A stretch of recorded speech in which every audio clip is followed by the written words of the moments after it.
When I first heard the theme, strength in adversity, yes, I knew what adversity meant, but I wanted a clearer definition. So, I did what anyone does when they don't know something. I googled it. Here's what came up.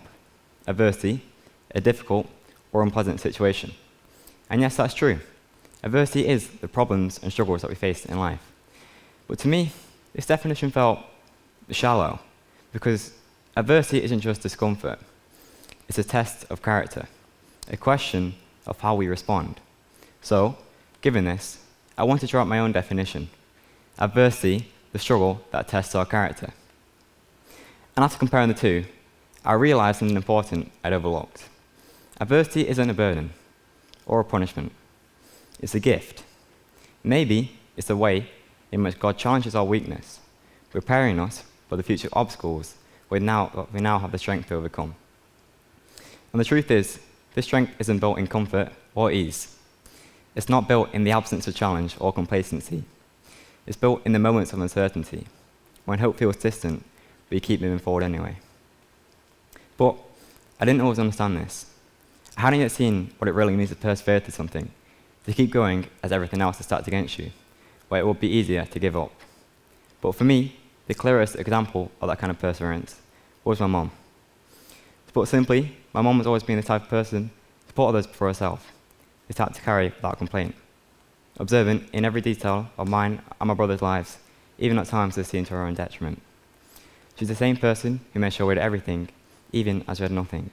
And honestly, I don't know where I'd be without her. I was 5 when my parents split up, and as for me, that was challenging, to grow up without a dad to teach me how to shave or to ride a bike. But this is nothing compared to the difficulty that I know she had to endure during this period of time. And it was through this time where her character of kindness and selflessness truly shined through. She's a single mother, raising me and my brother, aged 5 and 9, while studying for a teaching degree, while simultaneously balancing a job. We didn't have much, no money, no time, no certainty about what came next. But she didn't quit. Even as everything around her told her to give up, she found a way to keep going. I remember those late nights in the kitchen, the dim light, her book spread out. She'd be exhausted, rubbing her eyes, but still finding time to mark her homework and finish her assignments. Even then, she managed a small smile, a quiet proof that perseverance isn't about feeling or even looking strong. It's about trust, a silent trust in God's plan. And even with the stresses that she's carrying, she still made time for us. I remember our costume nights in the front room, and of course, a performance was needed alongside this, with the addition of some sound effects, which basically meant to sit in pans with wooden spoons. It wasn't fancy, but honestly, these are some of the best nights of my childhood, because it's in these moments where she chose us that showed me that love and perseverance aren't loud. Instead, they're shown through small and consistent acts of sacrifice, and that's something I admire. And although I didn't realize it then, looking back now, these are the same nights where I first learned what true strength is. And to me, it derives from 2 fundamental principles: resilience and consistency. Resilience, as in the quiet struggle to rise again each day, even as no one sees the effort. And consistency, as in the discipline to keep moving forward, even as the progress was invisible. Through her example, I now see that challenges aren't meant to break us. They're opportunities, moments that teach courage. They show us that strength isn't built overnight, but through persistence and a refusal to give up.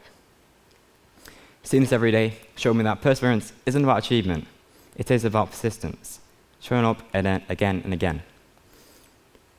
And that's the lesson I carry with me, that perseverance is rarely loud or obvious. It's quiet, hidden, and forged in the moments when no one watches.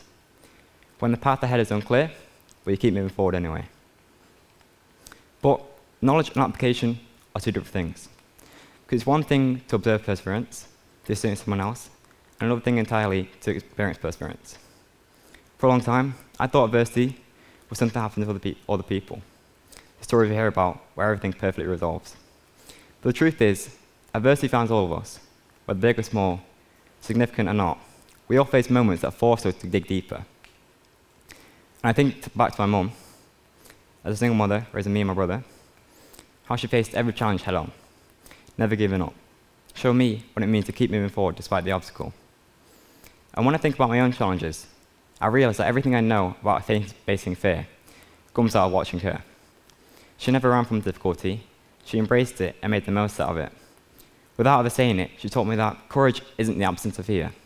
It's choosing to move forward despite it. So, following her example, when I began facing my own fears, I did it because I'd already seen what bravery is in her actions every day. Public speaking has always terrified me. The idea of standing here made my stomach twist. But at some point, I realized if I wanted to grow, if I wanted to become the person who accepts the fears and does it anyway, that I'd have to do what scared me.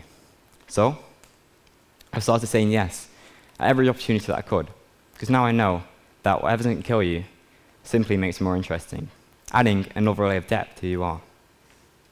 I see now that every challenge I've overcome, every challenge I came back from, has shaped the person that I am. It wasn't about success or recognition. It was about proving to myself that I could overcome. And maybe that's the beauty of adversity. It reveals who we are becoming, not just what we can endure. To me, it's a blessing in itself that we're given the chance to craft our identity through the challenges that we face, shaping not just our story, but our character. Because behind every struggle and every setback, there serves a deeper purpose. And there's a verse that captures this perfectly. Romans 3:4-5. We rejoice in our suffering because we know that suffering produces perseverance. Perseverance, character, and character, and hope. And now see, it's not about celebrating pain. It's about recognizing what it produces. Because suffering produces perseverance, and perseverance produces character. That's how we're refined, through the challenges that we face. And I've learned that with time, sometimes the very things that we see as setbacks are actually the very same thing, preparing us for what we've been praying for. Because adversity doesn't just build strength, it also builds perspective.